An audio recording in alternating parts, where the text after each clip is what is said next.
First story, Whispers in Fort Dawson. I never believed in ghost stories, not until I got stationed at Fort Dawson, Texas. It was the middle of July when I arrived.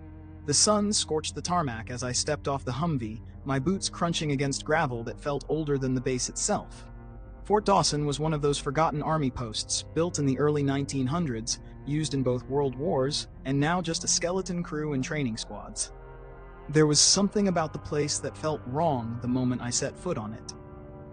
Maybe it was the way the wind howled through empty barracks, or how the mess hall smelled like something had died in the walls years ago. The first few nights were fine. Quiet. Too quiet, actually. Then things started happening. It began with Private Lawson. He was a quiet guy, barely spoke unless you talked to him first. One night after drills, he came back to the barracks, pale and shaking. Said he saw something, standing by the old watchtower near the forest edge. Didn't move like no man, he kept whispering. We thought he was just tired. Everyone sees weird stuff on base at night. But the next morning, Lawson was gone. Vanished. No note, no trace. His bunk untouched, except for his dog tags, which were twisted like someone had tried to snap them with bare hands. Command didn't say a word. They never do when things go sideways. They brought in a new guy like nothing happened. A week later, the whispers started. I'd be lying in my bunk, half asleep when I'd hear it. A woman's voice, faint, calling my name from outside the barracks, soft at first, then more desperate, begging, screaming. But whenever I opened the door, there was nothing. Just the wind and those damn pine trees swaying like they knew something I didn't. We joked about it, called her the Fort Dawson widow. Said she lost her husband during basic training and now she wandered the base looking for him. But deep down, no one laughed for real. Not after what happened to Sergeant Miller. Miller was a hard ass. Didn't believe in superstition. He made us do night drills to face our fears. One night he took us out past the tree line where the old hangars sat rotting. Said we'd be doing recon exercises. We split up. I was with Private Reynolds. We were sweeping the southern edge when we heard Miller on the radio, screaming. Not yelling. Screaming. Like something was ripping him apart. Then silence. We found him the next morning. What was left of him anyway. His body was slumped against a tree, eyes gone, mouth wide open like he died mid-scream. No wounds, no blood. Just empty, hollowed out, like something sucked the life right out of him. Command quarantined the area. Told us it was a mountain lion attack. We're in Texas. I've seen mountain lions. They don't do that. After that, I stopped sleeping. Started watching. Every night I sat by the barracks window with my rifle across my lap, listening to the wind and waiting for the voice. And it always came. Then one night, I followed it. I know how stupid that sounds. I can't explain it. Something about the voice, soft, sad, pulled at something deep inside me. It led me past the tower, through the trees, and into the ruins of the old infirmary. The doors were rotted, falling off their hinges. The floor was caved in places, but I stepped carefully. The voice stopped. It was dead silent. No wind, no crickets, not even the hum of power lines. Just me. And something else. I turned and there she was, a woman in an old nurse's uniform, bloodied, eyes hollow and black. Her mouth hung open, but no sound came out. She pointed at the floor. At a trapdoor I'd never seen before. I don't know why I opened it. The smell hit me first, rot and metal and something ancient. A staircase spiraled into darkness. I don't remember descending it, but suddenly I was in a room that looked like an operating theater. Rusted tables, restraints, old equipment, and bones. So many bones. That's when I saw them. The others. Faces I recognized: Lawson, Miller, even Captain Reeves, who was supposed to be on leave. Their bodies floated in glass tanks along the walls, suspended like medical specimens, eyes wide. Mouths open, all of them pointing. At me, I ran. God, I ran. But I didn't make it back to the barracks. I woke up outside the infirmary, covered in scratches that weren't mine, my dog tags bent like Lawson's. I tried to report it, but no one listened. They said I had heat stroke, that I imagined it. But that night, Reynolds disappeared. Then Torres, then Klein. Now it's just me. And I hear the voice again, closer this time. She's not calling my name anymore. She's saying, "You opened the door. Now you can't leave. If anyone finds this, don't come looking. Burn Fort Dawson to the ground." Second story. Whispers in the Smokehouse. I never believed in haunted places. Ghost stories were for kids and horror flicks. But that was before Fort Redstone.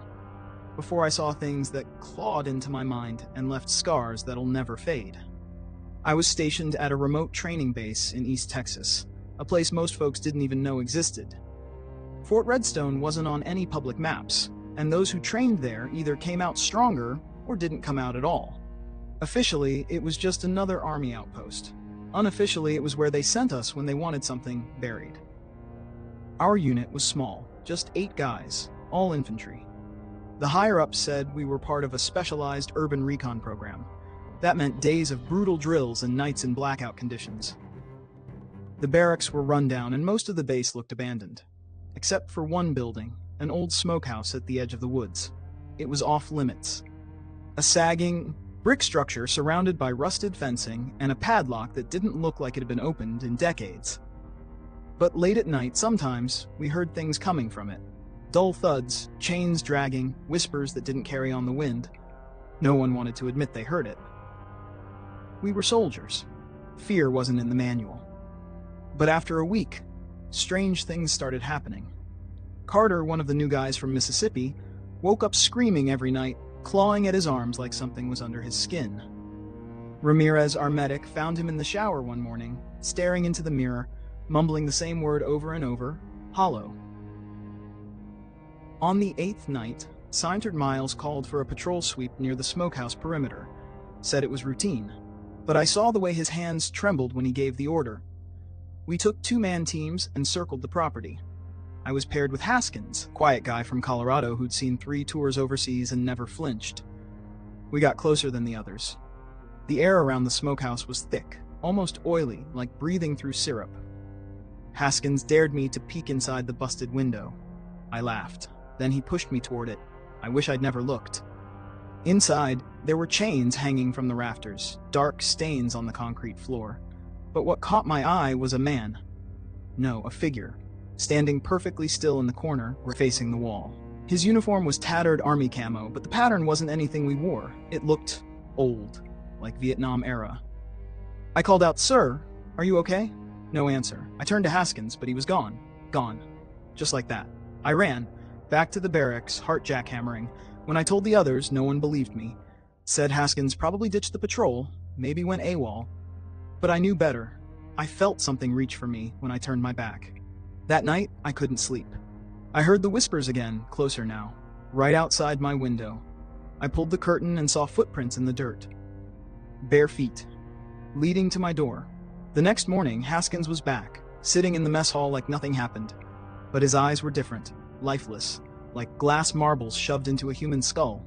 He wouldn't talk, just stared at his food, untouched. Then it spread. One by one, my unit changed. Carter stopped speaking entirely. Ramirez began scribbling symbols on the walls. Sergeant Miles locked himself in his office and started blasting gospel music at full volume, like he was trying to drown something out. I begged command to pull us out. No one responded. Radio silence. We were cut off. So I did the unthinkable. I broke into the smokehouse. Inside, it was colder than outside by at least 30 degrees. The air buzzed like static. In the center of the room was a trapdoor, newer than the rest of the structure.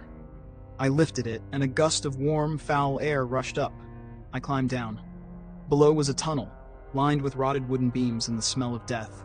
I followed it for what felt like hours until I reached a chamber lit by a single bulb. That's where I saw them. All the missing soldiers. Dozens. Some in uniforms from wars long past, all kneeling, heads bowed, whispering to something in the shadows. It moved. Whatever it was massive and wrong. Not human, not even close. Eyes like holes in the universe. I turned to run, but the whispering filled my head, so loud it felt like screaming. I don't remember getting back.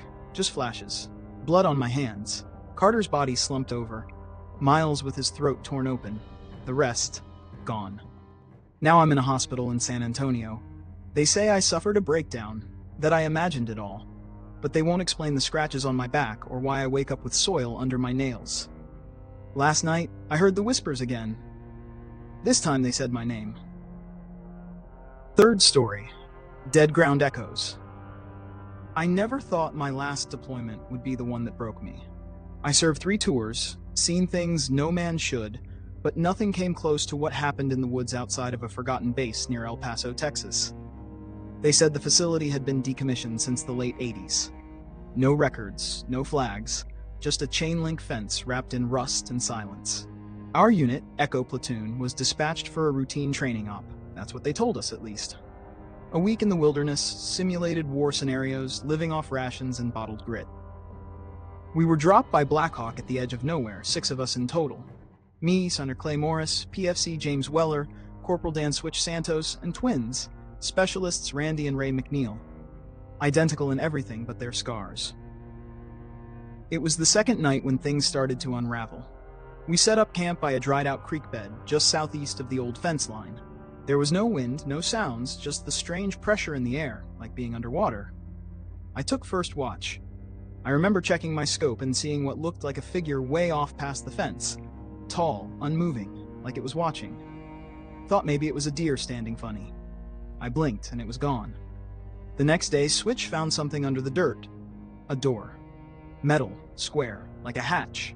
No markings, but fresh drag marks in the dust like it had been used. We argued about opening it. Weller was the first to say we shouldn't mess with it. He kept repeating that phrase. Some doors ain't meant to be opened.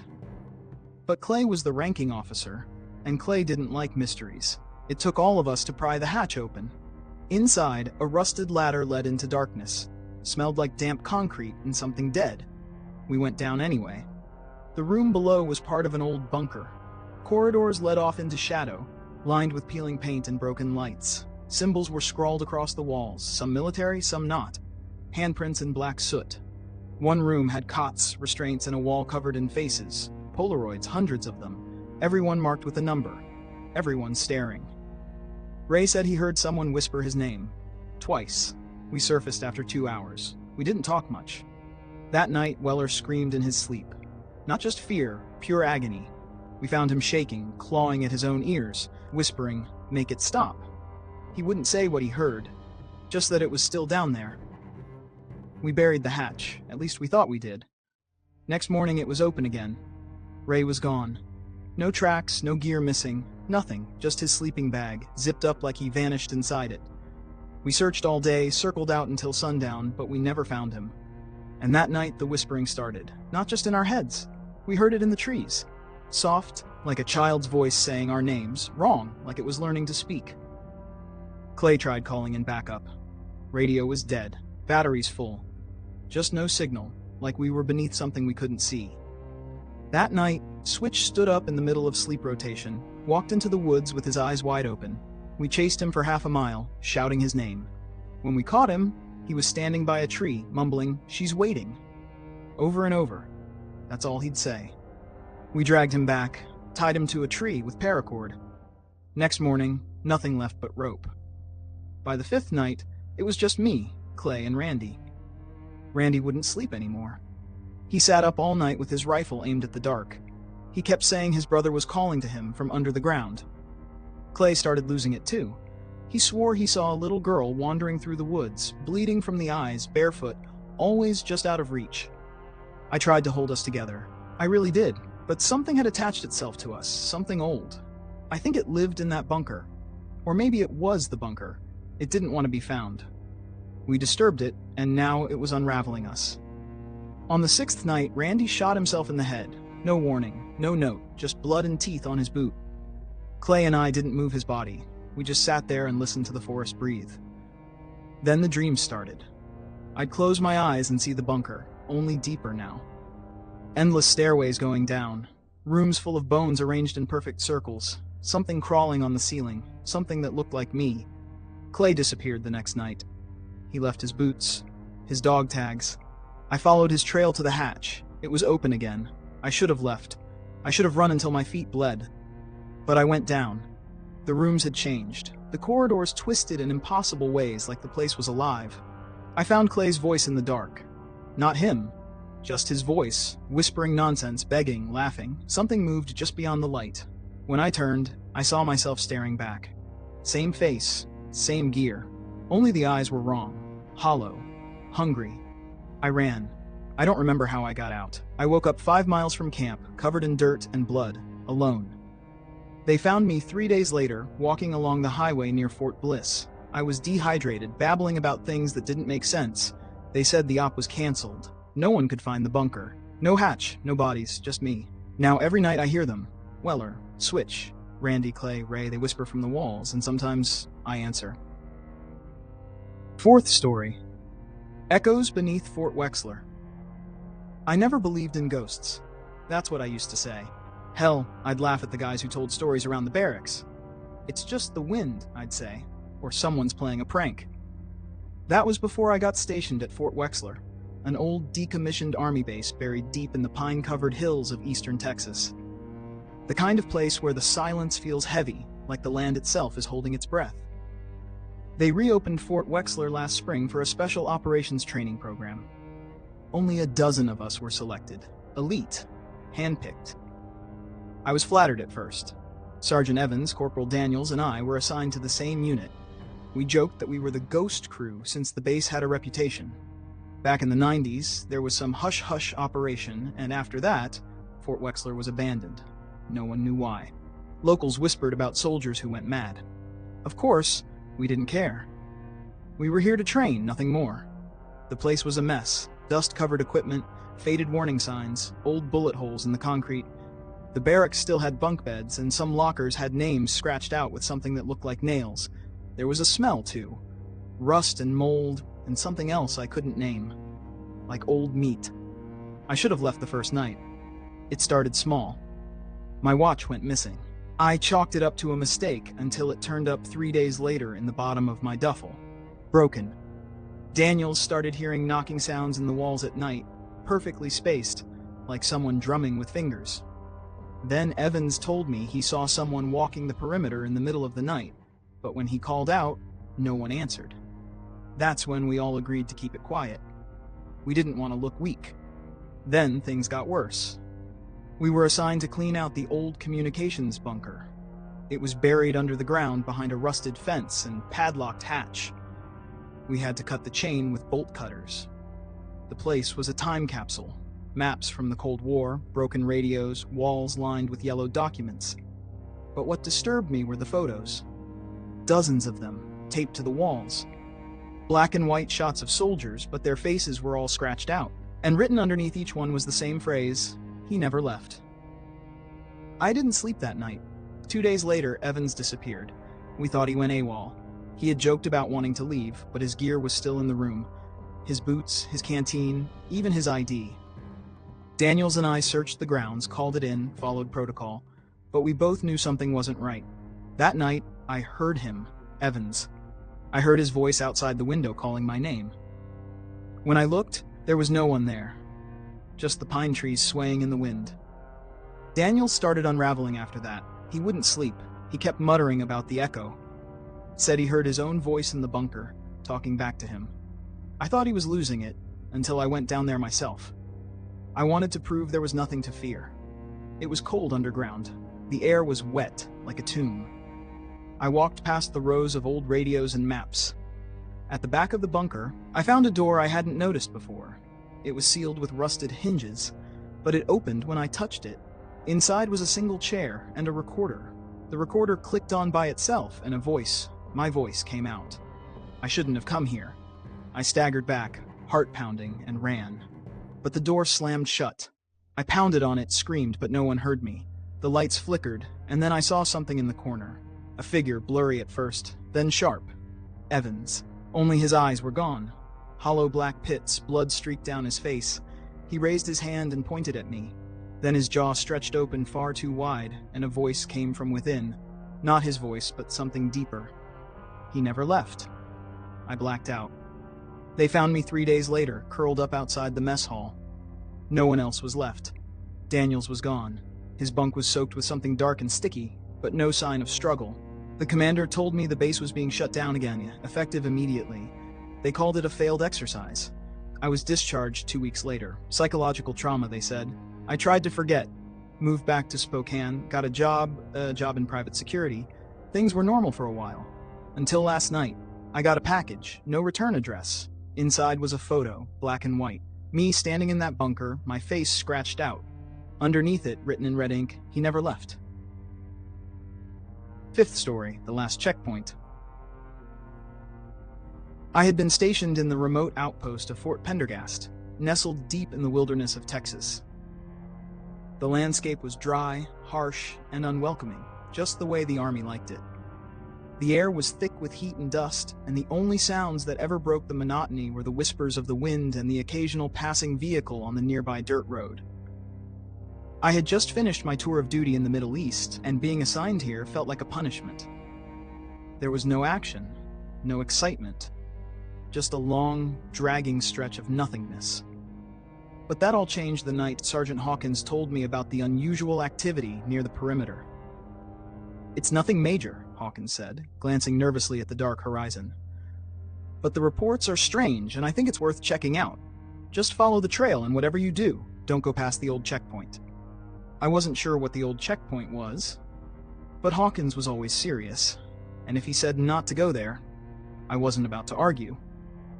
The soldiers at Fort Pendergast weren't the type to give orders lightly, and something in his tone made me uneasy. It was past midnight when I was sent out on patrol with a fellow soldier, Private Carter. Carter was a quiet guy, barely saying a word during the long trek through the barren wasteland surrounding the base. The darkness pressed in on us, the moon hanging like a ghostly lantern above. We reached the edge of the perimeter, where Hawkins had said the strange reports came from. At first, there was nothing, just the eerie silence of the desert. Then, a sound, a soft, faint scratching noise, almost like something was dragging across the ground. Carter and I exchanged a glance. The hair on the back of my neck stood up, but I forced myself to focus. It had to be an animal, probably a coyote or a wild pig. But then the sound came again, louder this time, accompanied by a low, guttural growl that didn't belong to any animal I had ever heard. I turned to Carter. His face had gone pale, his eyes wide with terror. "We shouldn't be here," he whispered, backing away slowly. Before I could respond, a shadow moved in the distance, just beyond the light of our flashlights. It was too tall to be a human, too wrong in its shape. My heart skipped a beat. The growl grew louder, and the air felt colder, almost freezing. "Get back to the base," I said, voice shaking. But Carter didn't move. His eyes were locked on the shadow, and he was rooted to the spot. "Private, I said move," I shouted, but it was too late. The shadow surged forward, its outline now clearly visible, a towering figure that seemed to flicker and warp in the darkness. It moved like a man, but it wasn't a man. The thing's skin was pale, stretched too tight over its bones. Its eyes glowed with an unnatural light, empty and soulless. I grabbed Carter's arm and tried to pull him away, but he was unresponsive, his body rigid. I dragged him a few steps, but then something terrible happened. Carter's body jerked violently, as if something inside him was being torn apart. A sickening crack echoed through the still air, and I watched in horror as Carter's back arched, his body bending in ways that were impossible. I stumbled back, barely able to breathe, my mind screaming for me to run, but my legs wouldn't cooperate. The thing that had once been Carter was now something else. Something dark, monstrous, and hungry. Its head turned to face me, and I froze, unable to look away. And then, in a voice that wasn't Carter's, it spoke. "Run." I didn't need to be told twice. I turned and ran, hearing the thing's footsteps behind me, closer with every passing second. I didn't look back until I reached the base, my heart pounding in my chest, every muscle screaming in pain. But when I finally turned, there was nothing. The desert stretched out before me, empty and silent. Carter, whatever was left of him, was gone. The next morning, I told Hawkins what had happened. He listened quietly, his face grim. "You shouldn't have gone near the old checkpoint," he said quietly. "You might have been the last to make it out alive." I didn't understand. The old checkpoint had been abandoned for decades. No one was supposed to be out there. But Hawkins wasn't looking at me anymore. He was staring out toward the horizon, his eyes haunted. "The thing that haunts that place," he muttered, "it doesn't forget, and it doesn't let go. Anyone who's been near it, they don't come back the same." Later that night, after I had tried to sleep, I heard a faint scratching sound at my door, followed by a low, familiar growl. I knew I should never have gone past the checkpoint. Sixth story. The silence beneath Fort Angeles. They told us the tunnels were sealed decades ago. When I arrived at Fort Angeles, tucked away in the dense evergreens outside of Canaan, Vermont, I was just another recruit with boots too clean and a mind too sharp. The other guys in Bravo Company said I'd lose both soon enough. The fort had been an active training site since the Korean War, and over the years, it had developed a certain reputation, but the kind that stays quiet in hallways, like a whisper caught in the concrete. We were stationed for 3 weeks of winter survival training. Freezing nights, no heat, and drills at all hours. But the strangest thing wasn't the cold or the sleeplessness, it was the map they gave us. Fort Angeles was a square block of gray, featureless buildings, except for one section in the southwest corner, marked only with a thick red X and the words, "Do not enter, underground access sealed." Naturally, that made it irresistible. It was Corporal Maddox who brought it up first. A wiry Texan with a mouth that never closed. He swore his cousin had served here and told him about the screaming doors down in the old munitions tunnels, long sealed, long forgotten. Maddox, being Maddox, wanted to see it for himself. And he dragged me, Sergeant Blake, and Private Keegan with him. It started with a snowstorm. We were 2 weeks in, and the storm knocked out all the power. Everything went black and silent, like the woods themselves were holding their breath. The perfect cover for a little exploring. We pried open the rusted hatch behind the motor pool, half buried under snow and vine. It shrieked like it hadn't been touched in 50 years. The tunnel was freezing. The air stank like rotten metal, and our flashlights flickered with every step. The further in we went, the more things didn't make sense. Pipes twisted in impossible angles, doors opened to blank concrete walls, and sounds, hollow taps, wet dragging, echoed just far enough away to keep us guessing. Keegan said we should turn back, that it felt wrong. Blake told him to man up. Then we found the room. It was round like a vault. 6 walls, no corners. In the center was a chair. Strapped to it was a man in a faded military uniform, or what was left of him. His eyes were missing, his mouth sewn shut with blackened wire. Carved into the concrete around the chair were words over and over again. "Shh, comes in the still." We should have run, I know that now. Blake, never one to scare easily, moved closer to inspect the body. As soon as he touched the chair, our flashlights died. No click, no flicker, just gone. And in that perfect dark, we heard something open. A wet, low scrape. Then breathing, heavy, gurgling like lungs full of mud. Maddox screamed first. I don't know what happened to him. 1 second he was there. The next there was only wet crunching and a sound like meat sliding on stone. Keegan bolted. I chased after him, barely able to see, just following the sounds of his boots slapping against the floor. Then his footsteps stopped. When I found him, he was standing still, facing the tunnel wall. I grabbed his shoulder. He turned. His eyes were bleeding, and he whispered something I still hear every night before sleep. It gets in when you speak. Then his jaw unhinged, I swear to God, like something inside was pushing out. I ran. I don't remember how I got out. I remember light, the snow, my own vomit freezing in the air, and the hatch, half closed behind me. The next morning I was found unconscious behind the barracks. No one believed me. Said I'd wandered off during the blackout. Said Blake, Maddox, and Keegan were transferred. No files. No trace. Just a note in my personnel record. Unstable. They shipped me out of Fort Angeles 2 days later. Discharged a month after that, I was 23. I never went near Vermont again. But I still dream of that room. That chair. That silence so loud it cracked your teeth. And sometimes when the night is still enough, I hear a knock beneath the floorboards, waiting for someone to speak. 7th story. Beneath the sand of Fort Laramie. I still hear the scratching. Even now, with all the years and miles between me and Fort Laramie, I swear I can hear it. Nails against stone, clawing from somewhere too deep to be real. But I'll start from the beginning. Maybe that's the only way to make you believe me. Or at least understand why I never take off this dog tag, even though there's no name on it anymore. My name is Corporal Thomas Rayner. Back in the summer of 2018, I was stationed at Fort Laramie, Wyoming. Not the historic one, the real base. Hidden behind restricted zones and phony fencing, the military carved out a deep underground installation there in the 90s. No official maps, no press coverage. They just called it Laramie Zero. It wasn't my first post, but it was the first that felt off. From the moment I stepped into that sand-scoured landscape, I had the feeling I was being watched. Not by satellites or drones, but by something older. Something that didn't like being disturbed. My unit was small. Just 6 of us. Sergeant Malden, Specialist Elkins, Private Fisher, Private Grant, Lieutenant Wheeler, and me. We were told we'd be guarding something below ground. No details, just shifts, codes, and protocols. We signed NDAs thicker than a Bible. They drilled us for days and then brought us inside. Laramie Zero was a maze of sterile corridors and reinforced steel doors. But one section, Sector Echo, was permanently locked. No one went in. No one came out. The hallway to it was dark, even though the rest of the base was lit like a hospital.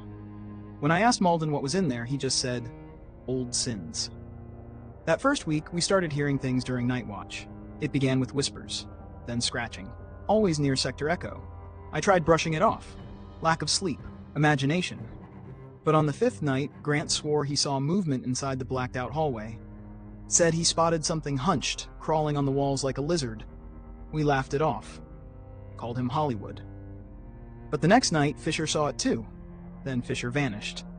His gear was still in the barracks, rifle untouched, boots under the cot.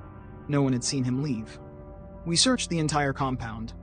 I volunteered to check Sector Echo, even though we technically weren't allowed. Malden gave in. We brought bolt cutters and flashlights. The door was sealed with 6-inch chains and military padlocks. We cut them all. When we opened the door, the stench hit first, like sulfur and rot. The air was thick and heavy, like it didn't belong in this world. Inside was a massive stone chamber. Ancient, carved straight into the bedrock. The walls were covered in symbols I didn't recognize. Circles inside of triangles, eyes with no pupils, jagged spirals that seemed to move if you stared too long. At the center was a pit. Not a constructed one, a natural shaft that went straight down. You couldn't see the bottom. We dropped a flare. It never hit anything, just kept falling into darkness. Wheeler marked it on the map, but GPS refused to log coordinates. Radios crackled and died. We turned to leave, and the door slammed shut behind us. We panicked, beat on the steel, yelled through the radios. Nothing. Then Malden said something that chilled my blood. "We're not the first." He pointed to the wall. There were carvings, dozens, maybe hundreds. Names, ranks, dog tags hammered into stone, some as old as World War I, some dated just last year, all scratched into the rock like epitaphs. We heard the scratching again, but this time it wasn't from the walls, it was from the pit. Wheeler got too close. He was trying to look in when something grabbed him. We didn't even see it. Just a flash of movement and a scream that didn't stop echoing for over a minute. His flashlight spun on the stone floor, the beam catching a glimpse of what I still can't explain. Pale arms, jointed wrong, like a spider's legs made of bone. We ran. We managed to pry the door open from the inside. When we got out, Malden stayed behind, said someone had to keep the door shut. That was the last time I saw him. The official report said Fisher and Wheeler went AWOL. Malden was transferred. The rest of us were reassigned across the country. I never saw Grant or Elkins again. I don't even know if they're still alive. I kept one thing, a dog tag I found nailed to the chamber wall. Not mine, not any name I recognized, just a symbol scratched onto the metal, one of those jagged spirals. Since then, I've had the same dream every night. The pit, the hands, the whisper that always says the same thing. You opened it. Now it remembers you. Sometimes when the lights are out and everything's quiet, I hear the scratching. In the walls, under my bed, in the corners of hotel rooms, it's following me, and someday it's going to climb out. 8th story. The dirt beneath dead pines. We were stationed in northern Maine, just outside a forgotten town called Halvers Creek. Not even marked on most maps. The base was a shadow of what it once was. Half the buildings abandoned, overgrown, rusted. The kind of place that smelled like old metal and pine sap, with a silence that pressed too close. They said it was a training outpost, but no one ever came in or left except us. There were 7 of us in that squad. Me, Sergeant Lucas Redford, Private Daniel Hurst, Corporal Miles Green, Specialist Trent Walker, Private First Class Roy Barnes, and Staff Sergeant Mitch Donnelly. The last guy, Donnelly, didn't talk much. He had done time overseas, and whatever he saw over there never let go. You could see it behind his eyes. The first weird thing started on the 3rd night. We heard something scratching at the fencing around the barracks. Not claws, more like fingers. Slow, deliberate. Hurst checked it out with his flashlight, didn't see anything, but he looked pale after. Said the ground was moving, like it was breathing. None of us slept well after that.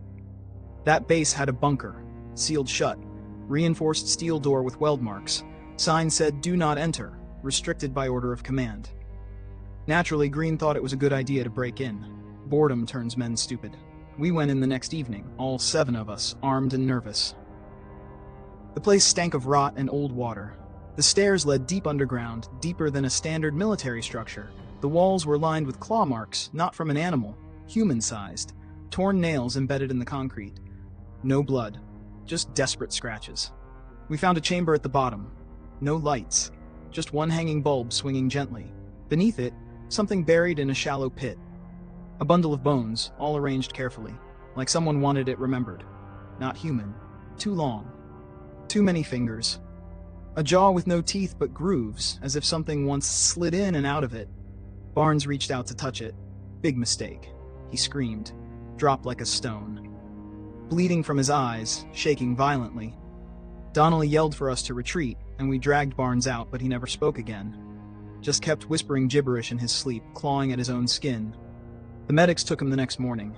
We never saw him again. After that, Green started acting strange. Staring at the pine trees, talking under his breath. Said they were watching him. "They live under the soil," he muttered. "Old things. We stepped where we shouldn't." We chalked it up to stress. But then Walker went missing during night patrol. His radio kept transmitting static, laced with distant crying. We found his boots by the tree line. Nothing else. No blood, no tracks, like he had been lifted out of existence. We called for extraction. They denied it. Said we had to remain until further notice. Even though we were clearly in danger, no one cared. Hurst and Green vanished next. No screams, no warning. Dear viewers, before we begin the next horror story, I want to say, if you wish, you can support this YouTube channel financially through the details on the screen or in the description below the video. Thank you for your attention. 9th story. The fog that crawled through Fort Laramie. I never believed in ghosts, curses, or any of that crap before Fort Laramie.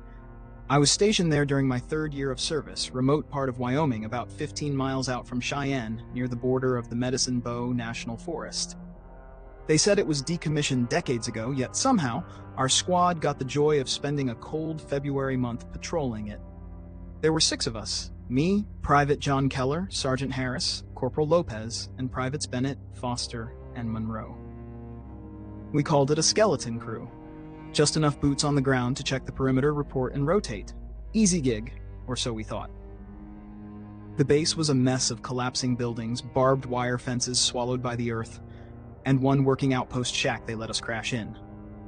There was no electricity, only a backup generator we were ordered to run no more than 2 hours a day to save fuel. We used lanterns and flashlights the rest of the time. There was no cell reception, no radio unless the sky was clear, and no contact with anyone but each other. It was like we'd been forgotten. It started on the 3rd night. Monroe was on watch. I woke up to him screaming. We rushed outside, guns drawn, flashlights slicing the cold, dark air. He was standing near the old munitions bunker, shaking like he'd been electrocuted. "I saw someone," he whispered, "in the fog." We looked around, nothing but mist crawling up from the trees, clinging to the buildings like a wet sheet. Harris chewed him out for breaking formation, but Monroe wouldn't stop mumbling. He kept repeating, "It had no face. It had no face." We chalked it up to fatigue. Long hours, cold air, isolation, it messes with your head. But something about that fog stuck with me. It wasn't normal. It had this movement, like it pulsed, breathed. The next night, Foster went missing. He took first watch, and when I got up to relieve him, his rifle was lying by the tower door, and he was gone. No tracks in the snow. No blood. No sign of a struggle. Just gone. We searched the area, called out, fired flares. Nothing. That night, the fog rolled in again. Thick and low like it had purpose. It swallowed the trees, the fences, even the distant hills. And then we heard it, scraping. Not metal on metal. Not boots. It sounded like bone dragging on wood. Lopez spotted something by the old mess hall. but when we turned our lights that way, it was gone. By morning, Bennett was gone too. We found his boots outside the shack, toes pointing toward the woods. I'm not proud of what happened next. Harris panicked, ordered us to stay in the shack, said no one leaves, no matter what we hear. He barricaded the door and kept the lights on all night. The fog surrounded us, tapped on the windows. I swear to God I heard voices whispering my name. Lopez tried to radio command. No signal. Harris started to lose it. Pacing, muttering, gun in hand, said this place was cursed, said Fort Laramie was built on a native burial ground, that the military covered up a massacre, and this fog was the dead coming back for revenge. He wasn't entirely wrong. That night, I had a dream. I was buried alive. Dirt filled my mouth, my ears, and through the soil I saw them. Hundreds of eyeless faces, burned and screaming in silence. One reached out and touched my chest. I woke up gasping. There was blood on my shirt, not mine. Lopez was dead, neck twisted the wrong way, mouth frozen in a scream. We never heard him die. Then there were only two of us, me and Harris. He snapped completely, took off into the fog with a machete, shouting in Spanish, cursing spirits. I watched him vanish into that gray sea. I never saw him again. I lasted one more night. I don't remember sleeping. The fog pressed against the windows like it wanted in. I kept hearing footsteps above the ceiling, even though we were in a one-story building. The whispers got louder. They were all saying the same thing. Return what was taken. I thought it was the land. Maybe it was something else. By morning, the fog was gone, and I was alone. They found me 2 weeks later, wandering near a highway, barefoot, half-starved, muttering nonsense. I don't remember how I got there. I don't remember leaving Fort Laramie. The Army scrubbed it. No mention in the records. No trace of the others. I tried finding Monroe's family. Foster's. Nothing. It's like they were erased. Sometimes I see that fog again. Not in Wyoming, in parking lots, in alleys, in my own backyard, and when it touches my skin, it whispers, "You're next." 10th story. Echoes in the Pine Barracks. They say the woods behind Fort Pine were cursed long before the military claimed the land, that the pines whisper secrets if you're quiet enough, or unlucky enough. I used to think that was just some old bullshit passed around the campfire by bored grunts, but that was before the spring of 2022. I had just been transferred to Fort Pine, a mostly forgotten outpost, buried deep in the forests of northern Pennsylvania. It was meant to be a quiet post, mostly maintenance and drills. Nothing out of the ordinary, but there was something wrong with the place. You could feel it in the air, like the trees were watching, like the ground remembered things it shouldn't. There were only 7 of us stationed there at the time. Sergeant Miller, a hard ass from Alabama. Corporal Grant, who never shut up about his ex-wife. Private Daniels, fresh out of training. Lieutenant Rodriguez, strict but fair. Specialist Carter, always scribbling in his notebook. Then there was me, Private First Class James Howlett, trying to keep my head down and make it to the end of my service. The barracks were old. Real old. Built sometime during World War II and barely held together with rust and plywood. The plumbing screamed every time you flushed. The lights flickered even on good days. And there was one hallway, just one, that never seemed to warm up. No matter how high we turned the heat, the air stayed cold, like walking into a freezer. We called it the spine. First night there, Carter told me not to sleep near the spine. They move in the cold, he said. They don't like warmth. That's why they hate that hallway. I laughed, thought he was just screwing with the new guy. But he wasn't laughing. 3 days later, Daniels went missing. We searched the entire base, every building, every storage unit, even the perimeter of the woods. Nothing, no signs of forced entry, no blood, no body. He was just gone. His bunk was untouched, boots still lined up, gun still locked up, but his blanket was frozen solid, like it had been left outside overnight. Command wrote it off as desertion, but none of us bought it. Daniels was green but loyal, too scared to desert, and that frozen blanket? Yeah, nobody had an explanation for that. Then the scratching started. Late at night, usually after midnight, we'd hear it. Faint at first, like nails on concrete, always coming from the spine. First Carter heard it, then Grant, then all of us. We even tried staying up together one night, sitting near the hallway with rifles loaded. Nothing showed up. But the temperature dropped so low our breaths fogged up, and then the lights blew out. That's when we heard the voice. Low. ragged, like it hadn't spoken in years. "Where's the fire?" That's all it said. Over and over again, "Where's the fire?" But the weirdest thing? It was Daniel's voice. Rodriguez tried to contact HQ the next day. Radio was fried, signal jammed, no response from satellite phones. We were cut off. The next night, Carter went into the spine, said he needed to see if the cold was real or just in his head. I begged him not to. He just smiled that weird, distant smile he always had and stepped into the dark. We never saw him again. After that, Miller set up a watch schedule. 2-man shifts, eyes on the hallway all night. But people started changing. Grant stopped speaking, just sat on his bunk, eyes wide, rocking. Rodriguez started scribbling symbols in chalk all over her office walls. Miller, he just stared out the window like he saw something in the woods, waiting for it to come closer. And me, I started dreaming. Not dreams, really. Memories that weren't mine. Men in old military uniforms dragging something screaming into the woods. Pine trees drenched in blood. A voice whispering, "We burned them, but they remember." I'd wake up with dirt under my nails and pine needles in my sheets. I tried to leave, packed my gear, grabbed a Humvee, drove toward the exit. The forest never ended. I drove for hours, no signs, no turns, just trees. And eventually, Fort Pine again, like I'd never left. Like the road was folding in on itself. Grant vanished 2 days later. His bunk was covered in soot. And where his body should have been? Just a burnt handprint on the mattress. Miller finally cracked, locked himself in the supply shed and set it on fire. Screamed, "They don't like the fire, it's the only way." We couldn't save him. The shed burned fast. Too fast. But I swear to God I saw shadows dancing in the flames, not his. Bigger. Twisted. Rodriguez left a note before she walked into the woods. Said she was going to apologize. We never found her body, just a line of her footprints leading into the trees, and then nothing. Now I'm the last one. The cold has spread, not just in the spine anymore. It's in my bones, in my breath, in my thoughts. I hear the scratching at my door every night. I've boarded it up, but I know they'll get in soon. And worst of all, I'm starting to see them in the mirror. My eyes don't look like mine anymore. If anyone finds this, don't come looking for me. Don't come looking for Fort Pine, burn the forest, salt the ground. Whatever they buried here, it was never dead. And now it's awake.